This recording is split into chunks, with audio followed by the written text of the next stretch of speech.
السلام علیکم ورحمۃ اللہ وبرکاتہ۔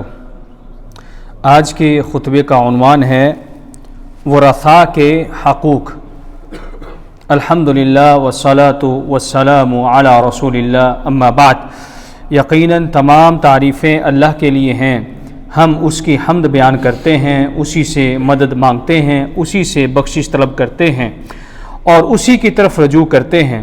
ہم اپنے نفسوں کی برائیوں اور اپنے اعمال کی خرابیوں سے اللہ کی پناہ مانگتے ہیں۔ جس کو اللہ ہدایت دے اسے کوئی گمراہ نہیں کر سکتا، اور جسے وہ گمراہ کر دے اسے کوئی ہدایت نہیں دے سکتا۔ میں گواہی دیتا ہوں کہ اللہ کے سوا کوئی معبود برحق نہیں، وہ یکتا ہے، اکیلا ہے، اس کا کوئی شریک نہیں۔ اور میں یہ گواہی دیتا ہوں کہ جناب محمد رسول اللہ صلی اللہ علیہ وسلم اللہ تعالیٰ کے بندے اور اس کے آخری رسول ہیں۔ اللہ تعالیٰ آپ پر، آپ کی آل پر اور تمام صحابہ کرام پر ڈھیروں درود و سلامتی نازل فرمائے۔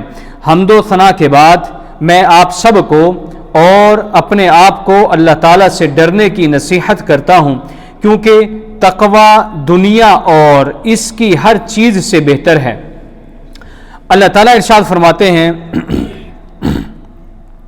فرمانے باری تعالی ہے، وَمَا الْحَيَاةُ الدُّنْيَا إِلَّا لَعِبٌ وَلَهْوٌ وَلَلدَّارُ الْآخِرَةُ خَيْرٌ لِلَّذِينَ يَتَّقُونَ، اور دنیا کی زندگی تو صرف کھیل اور تماشا ہے، اور آخرت کا گھر ان لوگوں کے لیے بہتر ہے جو تقوی اختیار کرتے ہیں۔ اللہ کے بندو، انسان کی فطرت میں مال کی محبت رکھ دی گئی ہے، اور یہی مال اکثر جھگڑوں اور مصیبتوں کا بڑا سبب بنتا ہے، خاص طور پر جب لوگ مال میں شریک ہوں۔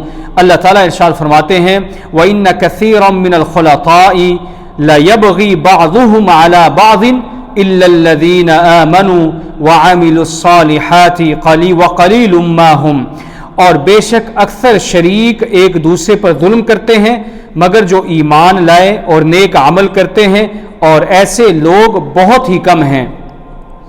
وراثت میں اشتراک جھگڑے، انصاف کی کمی اور نا انصافی کا ایک ممکنہ سبب ہے۔ اسی لیے اللہ تعالیٰ نے اپنی ذات اقدس سے وراثت کی تقسیم کو متعین کیا اور اسے نہایت تفصیل سے بیان کیا، تاکہ جھگڑوں کے اسباب ختم ہوں اور مال ضائع ہونے سے محفوظ رہیں۔ نبی کریم صلی اللہ علیہ وسلم نے ارشاد فرمایا، ان اللہ قد اعطى كل ذی حق حقہ، اللہ تعالیٰ نے ہر حق والے کو اس کا حق دے دیا ہے۔ رواہ ابو داود۔ اللہ تعالیٰ کی جانب سے وراثت کی تقسیم وارثوں کے جھگڑوں کا حتمی حل ہے، اور جو بھی اس تقسیم سے تجاوز کرے یا دھوکہ دے، اللہ اس کے لیے گھات میں ہے۔ اللہ تعالیٰ نے آیات وراثت کے بعد ارشاد فرمایا، وَمَن يَعْصِ اللَّهَ وَرَسُولَهُ وَيَتَعَدَّ حُدُودَهُ يُدْخِلْهُ نَارًا خالداً فیہا، اور جو اللہ اور اس کے رسول کی نافرمانی کرے اور اس کی مقرر کی ہوئی حدود سے تجاوز کرے، اسے اللہ آگ میں ڈال دے گا جس میں وہ ہمیشہ رہے گا۔ وراثت اللہ کی اپنے بندوں کے لیے وصیحت ہے۔ جو کسی وارث کو اس کے حق سے محروم کرے وہ اللہ کی وصیت کی مخالفت کرتا ہے۔ اللہ تعالیٰ ارشاد فرماتے ہیں، وصیۃ من اللہ واللہ علیم حکیم، یہ اللہ کی طرف سے وصیت ہے اور اللہ سب کچھ جاننے والا، حکمت والا ہے۔ بعض وارث اپنے شرعی حق پر اکتفا نہیں کرتے بلکہ دوسرے وارثوں کا حق پر قبضہ جما لیتے ہیں۔ اللہ تعالیٰ ارشاد فرماتے ہیں، وَتَأْكُلُونَ التُّرَاثَ أَكْلًا لَمًّا وَتُحِبُّونَ الْمَالَ حُبًّا جَمًّا، اور تم وراثت کو جی بھر کے کھاتے ہو اور مال سے حد سے زیادہ محبت کرتے ہو۔ حضرت اکرمہ رحمہ اللہ فرماتے ہیں، اللُّمَّ هُوَ الْاِعْتِدَاءُ فِي الْمِيرَاثِ يَأْكُلُ مِيرَاثَهُ وَمِيرَاثَ غَيْرِهِ۔ لم کا جو لفظ اس آیت میں آیا ہے، اس کا مطلب یہ ہے کہ وراثت میں زیادتی کرنا، یعنی اپنے اور دوسروں کا مال بھی ہڑپ کر جانا۔ کسی وارث کو مخصوص کرنے سے حسد اور جھگڑے کے اسباب پیدا ہوتے ہیں۔ جو اپنے بعض وارثوں کو وصیت کرے، اس کی وصیت تب تک نافذ نہیں ہوگی جب تک باقی تمام وارث اس پر رضامند نہ ہوں۔ نبی کریم صلی اللہ علیہ وسلم نے ارشاد فرمایا لا وصیت لوارث، کسی وارث کے لیے وصیت نہیں کی جا سکتی، رواہ ابو داود۔ اور ترکہ کی تقسیم میں جلدی کرنا قرضوں کی ادائیگی اور وصیت کی تکمیل کے بعد وارثوں کو جھگڑوں سے بچاتا ہے۔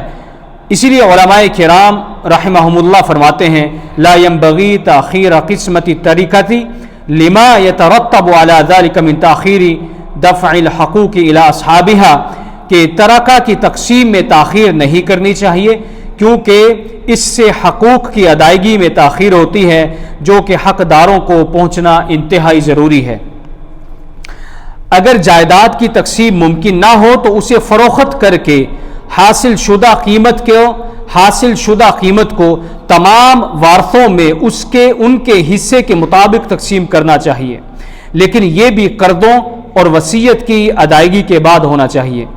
شیخ ابن عثیمین رحمہ اللہ ارشاد فرماتے ہیں کچھ ظالم وارث اپنے ذاتی مفادات کی خاطر میت کے قرض کی ادائیگی میں تاخیر کرتے ہیں۔ میت کے ذمے قرض ہوتا ہے اور اس کے پیچھے جائیدادیں ہوتی ہیں، لیکن وہ کہتے ہیں ہم انہیں فروخت نہیں کریں گے بلکہ کرائے سے قرض ادا کریں گے، چاہے اس میں 10 سال ہی کیوں نہ لگ جائیں۔ یا پھر اس کے وارث یہ بھی کہتے ہیں کہ زمینوں کی قیمت ابھی کم ہے، ہم انتظار کریں گے جب تک کہ ان زمینوں کی قیمت، جائیدادوں کی قیمت بڑھ جائے، پھر ہم یہ میت کا جو قرض ہے وہ اتاریں گے۔ یہ ظلم ہے کیونکہ قرض میت کے لیے نقصان دہ ہے۔ نبی کریم صلی اللہ علیہ وسلم نے ارشاد فرمایا نفس المؤمن معلقۃ بدینہ حتی یقضی عنہ، مومن کی روح اس کے قرض کے ساتھ معلق رہتی ہے، یعنی لٹکی رہتی ہے جب تک کہ اس کا قرض ادا نہ کر دیا جائے، اخرجہ الترمذی۔ وارثوں کے درمیان جھگڑے کو ختم کرنے والے عوامل میں سے ایک یہ ہے کہ اللہ کی سزا اور ہلاکت کا خوف رکھا جائے جو اس شخص کے لیے ہے جو ترکہ پر زیادتی کرے۔ اللہ تعالیٰ ارشاد فرماتے ہیں ان الذین یأکلون اموال الیتامی ظلما انما یأکلون فی بطونہم نارا وسیصلون سعیرا، اور جو لوگ یتیموں کا مال ناحق کھاتے ہیں وہ اپنے پیٹ میں آگ بھرتے ہیں اور وہ جلدی بھڑکتی ہوئی آگ میں داخل ہوں گے۔ نبی کریم صلی اللہ علیہ وسلم نے ارشاد فرمایا اللہم انی احرج حق الضعیفین الیتیم والمرأة، اے اللہ میں یتیم اور عورت کے حق کے بارے میں سخت خبردار کر رہا ہوں، رواہ ابو داود۔ احرجو کا معنی ہے یعنی میں اس کام کے بارے میں نہایت شدید انداز میں لوگوں تمہیں خبردار کر رہا ہوں اور اس سے سختی سے منع کر رہا ہوں۔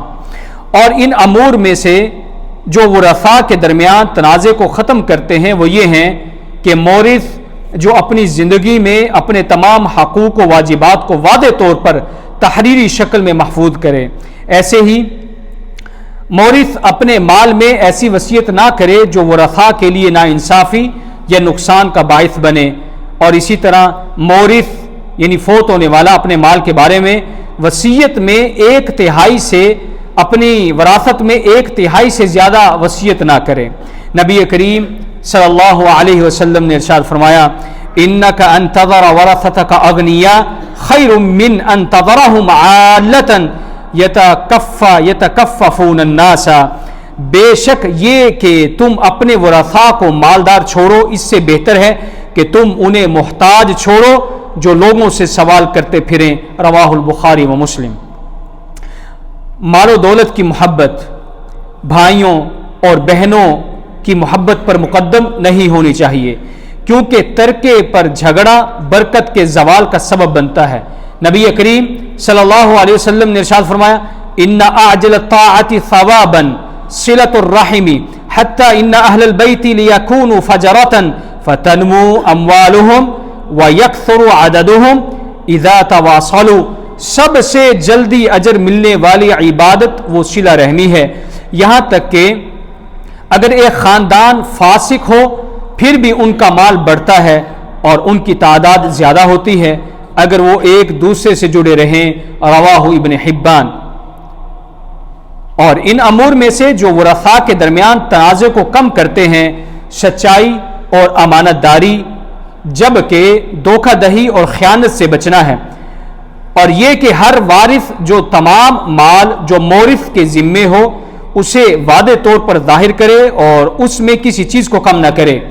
اللہ تعالیٰ قرآن مجید میں ارشاد فرماتے ہیں فَإِنْ أَمِنَ بَعْضُكُمْ بَعْضًا فَلْيُؤَدِّ الَّذِي اؤْتُمِنَ أَمَانَتَهُ وَلْيَتَّقِ اللَّهَ رَبَّهُ، پھر اگر تم میں سے ایک دوسرے پر اعتماد کرے، پھر اگر تم میں سے تم ایک دوسرے پر اعتماد کرو تو جس پر اعتماد کیا گیا ہو وہ اپنی امانت واپس کرے اور اللہ سے ڈرے جو اس کا رب ہے۔ اور ان چیزوں میں سے جو ورثاء کے درمیان تنازع کو ختم کرتی ہیں معاملات میں نرمی، لالچ اور جھگڑوں کو ترک کرنا، کیونکہ نرمی رحمتوں کے نزول اور برکتوں کے حصول کا سبب بنتی ہے، اور حقیقت اس پر گواہ ہے۔ نبی کریم صلی اللہ علیہ وسلم نے ارشاد فرمایا رحم اللہ رجلا سمحا اذا باع واذا اشترى واذا اقتضى، اللہ اس شخص پر رحم کرے جو نرمی برتتا ہے جب وہ بیچتا ہے، جب خریدتا ہے، اور جب اپنے حق کا وہ تقاضا کرتا ہے۔ اے اللہ کے بندو، دنیا کی تمام تر وراثت بھی جہنم کے ایک لمحے کی تکلیف کے برابر نہیں ہو سکتی۔